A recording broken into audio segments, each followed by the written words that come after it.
Bonjour et bienvenue dans l'entretien RFI France 24 qui est aujourd'hui à Conakry. Conakry qui nous reçoit aujourd'hui avec comme invité spécial le président de la transition, Mamadi Doumbouya. Bonjour Monsieur le Président. Bonjour Alain. Il y a quelques mois, 2 mois exactement, vous preniez le fauteuil de chef d'État, vous renversiez le président Alpha Condé. Qu'est-ce qui s'est passé exactement? Pourquoi l'avoir renversé? Vous qui lui devez votre place? Depuis plusieurs années, nous avons eu des dysfonctionnements de nos institutions, liés souvent à la tension sociopolitique dans notre pays. Et les Guinéens ne se regardaient plus comme des frères. Ils se regardaient comme des adversaires politiques. La gabegie financière de notre pays nous a poussés à prendre nos responsabilités. Et la responsabilité qui est grande pour nous, d'abord, je dis depuis le 5 septembre, qu'il faut qu'on commence et qu'on commence à s'aimer comme avant, parce qu'on ne s'aimait plus. Mais vous apparteniez à ce régime-là, vous avez servi Alpha Condé, vous n'avez pas vu ça, vous n'y avez pas participé, vous ne vous sentez pas un peu, on va dire, comptable de tout ce qui se passait? Ça fait plus de 10 ans que j'ai décidé de laisser femme et enfants par amour pour mon pays. J'ai laissé l'Occident pour venir servir mon pays. C'est pas lui qui vous a fait revenir au pays? Non, j'ai décidé tout seul de venir en Guinée et pour être clair avec vous, le professeur Alpha Condé qui a été président de la République de Guinée, on s'est vu 2 fois. La première fois qu'on s'est vu, c'était le 10 octobre 2018 pendant les fêtes d'indépendance de la République de Guinée. Et après ça, on s'était vu dans une cérémonie lors d'un décès. Et je pense que la loyauté entre le pays et un homme, le choix est vite fait. Et je pense que je suis pas venu pour servir un homme, j'étais venu pour servir la République de Guinée. Et en tant que soldat, je pense que ma mission était de servir la République. Pour vous, la coupe était pleine, vous en aviez assez? Oui, quand on voyait la situation sociopolitique de notre pays, il y avait tellement de violence politique, que ça soit aussi de la gabegie dans nos pays, qui nous a poussés devant l'histoire et devant le peuple guinéen à prendre nos responsabilités de soldats. C'est celle qui est de défendre l'intérêt de notre pays. Alpha Condé, aujourd'hui, est en prison, en résidence surveillée. Quand est-ce qu'il sera libéré? Je ne suis pas un justicier, moi. Je suis le président de la transition. Et aujourd'hui, vous avez une ministre de la Justice qui s'occupera de tout ce qui est situation de justice. Mais vous êtes le président, vous pouvez décider de le gracier ou de le laisser partir.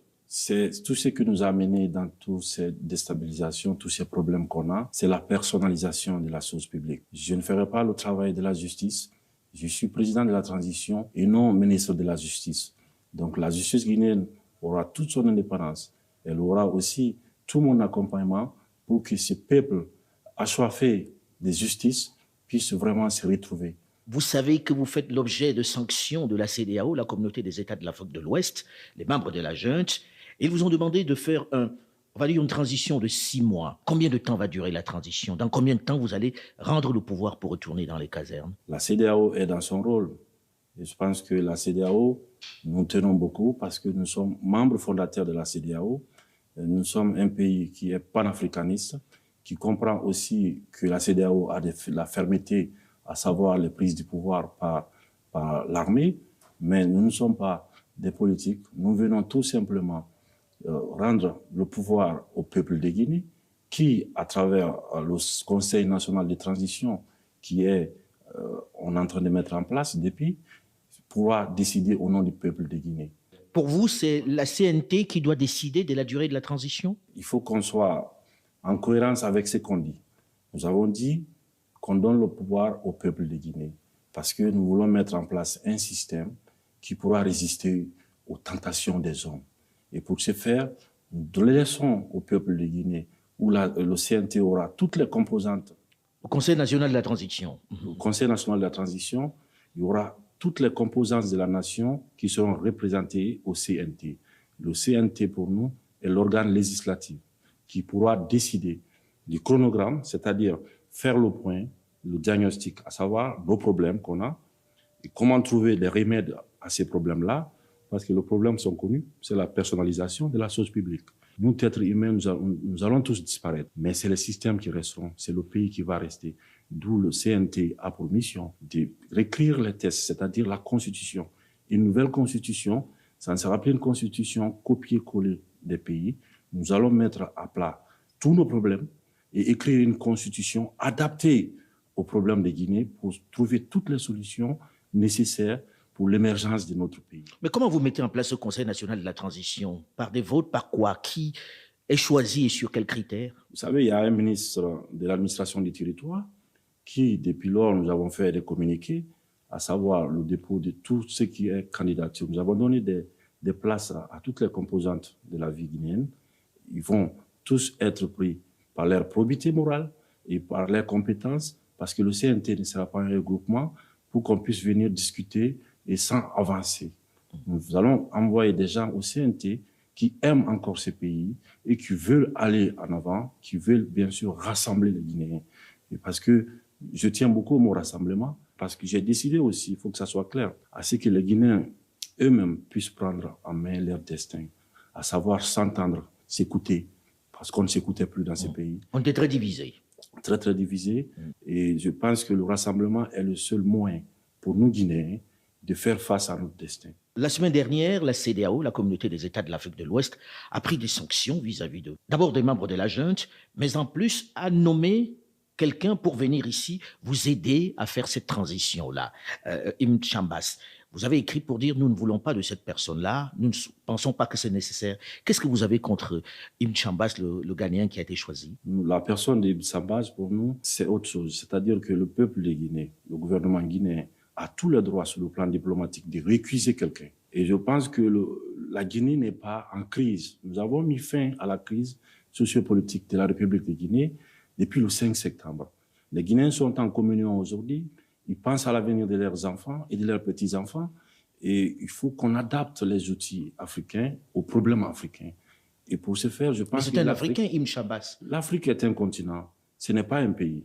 Tous les pays africains ont des problèmes spécifiques. Le cas guinéen est très simple. Nous avons eu des aînés qui ont eu des problèmes de personnes, à savoir la gestion de la chose publique, et qui avaient divisé le pays. Aujourd'hui, le peuple de Guinée n'est pas divisé. Le peuple de Guinée est en communion avec soi-même. Et je pense que nous n'avons pas besoin de donner des remèdes qui sont pour nous des remèdes génériques. Je pense qu'il faut vraiment adapter chaque chose. Aujourd'hui, on n'est pas en conflit. Il n'y a pas de crise en Guinée. Nous n'avons pas besoin d'émissaires. Nous avons juste besoin des moyens techniques, de l'accompagnement technique. La CEDEAO a des représentations ici. Toutes les organisations ont une représentation en Guinée. Donc, ces gens-là peuvent nous servir de cordon ombilical avec la CEDEAO, avec l'OIF, avec toutes les organisations qui... Pour vous, ce n'est pas nécessaire qu'il y ait quelqu'un qui soit choisi pour mener cela? Les Guinéens sont assez matures pour régler leurs problèmes. Donc, les remèdes étrangers qui sont de l'étranger, nous ne sommes pas contre. Vous ne voulez pas de médicaments qui arrivent d'ailleurs. Monsieur le Président, à quand les élections libres et transparentes dans ce pays? Est-ce que vous avez un délai? Et serez-vous candidat? Je pense que j'ai été clair et je vais l'être aujourd'hui encore avec vous, que ni moi, ni aucun membre de cette transition ne sera candidat à quoi que ce soit. Nous allons mener la transition à bon port avec tous les Guinéens. Nous allons partir de la base au sommet, par les communales, après les législatives et présidentielles, pour permettre que le président qui viendra après ne soit pas là à vouloir s'éterniser. Car le peuple n'acceptera plus jamais qu'on personnalise la chose publique. Donc pour moi, la durée de la transition doit être définie, le chronogramme de la transition doit l'être aussi par l'organe législatif. Vous avez dit par la CNT. On comprend que ce soit la CNT qui décide de la durée de la transition. Là, vous promettez que vous ne serez pas candidat.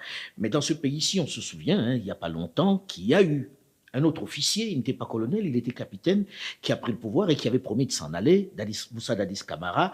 Et ça s'est mal terminé, ça s'est terminé par des coups de feu. Quelle est la garantie que nous avons que le colonel Mamadi Doumbouya va s'en aller? Est-ce qu'on peut croire en vous? En tant que soldats, nous tenons beaucoup à la parole donnée. Et en même temps, nous avons fait quoi? Nous avons fait un état des lieux de toutes les expériences qui n'ont pas marché dans notre pays. Et nous ne voulons vraiment pas faire les erreurs du passé. C'est pourquoi nous sommes déterminés là-dessus, à ce que les choses soient inclusives, le calendrier, le chronogramme, le délai de la transition. Je ne peux pas vouloir dire au peuple de Guinée que je le donne sa liberté par la voie de tout ce qui est organe législatif et en même temps imposer un délai au peuple guinéen. Si vous avez un remède de 2 semaines pour régler les problèmes guinéens, ben moi, je pense que ça sera la meilleure chose pour nous.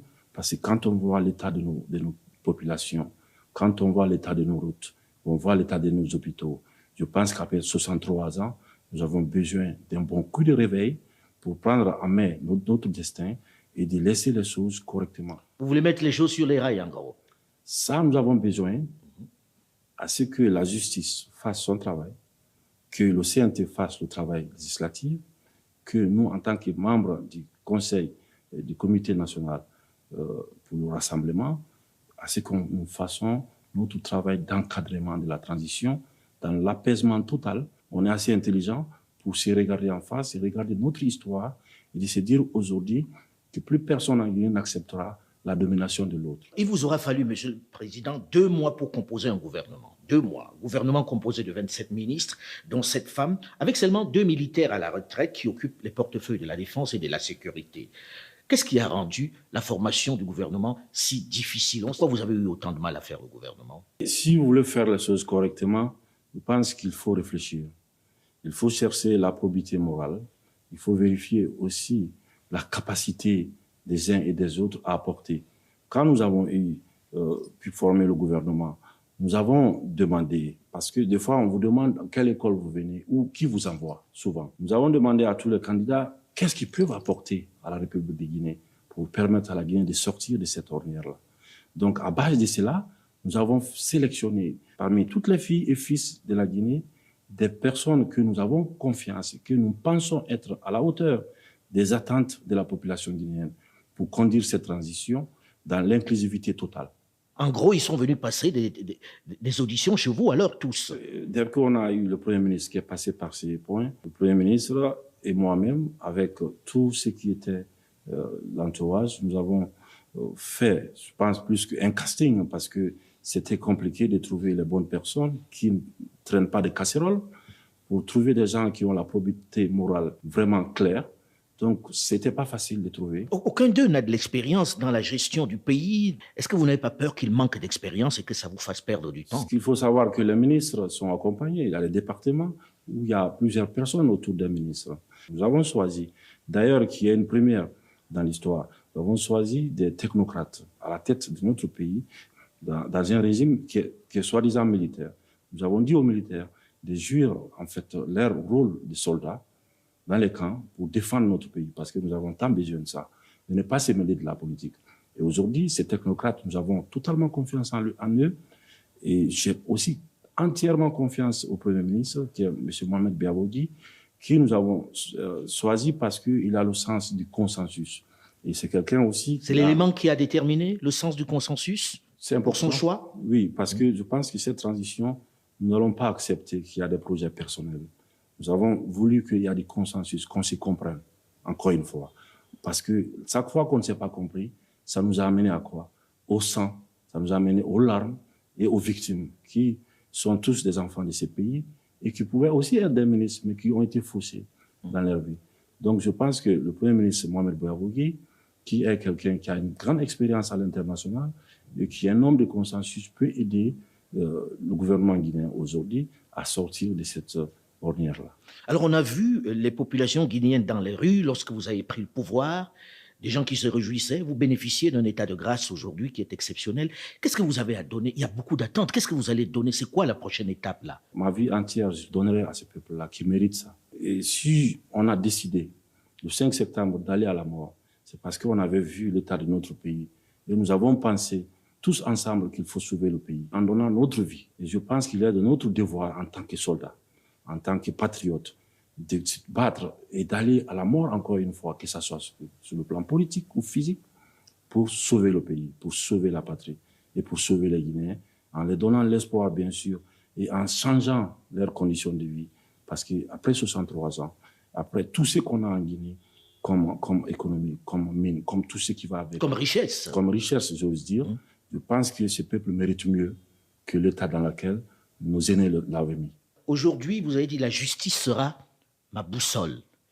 Est-ce qu'on peut vous croire là-dessus? Est-ce que la justice sera vraiment libre, Monsieur le Président? Vous savez, c'était mon credo. Je tiens beaucoup à la parole donnée Pour moi, la justice, il n'y a pas de développement sans justice. Si vous voulez développer votre pays, il faut qu'il y ait la justice. Il faut que la justice puisse jouer son rôle fondamental, qui est pour nous l'impartialité dans tout ce qu'on fait. Monsieur le Président, aujourd'hui, est-ce qu'on peut gouverner un État comme celui-là en ayant cette sanction de la CEDEAO? Vous ne pouvez pas voyager, gel des avoirs, etc. C'est les décisions de la CEDEAO. Est-ce que ce n'est pas un réel handicap?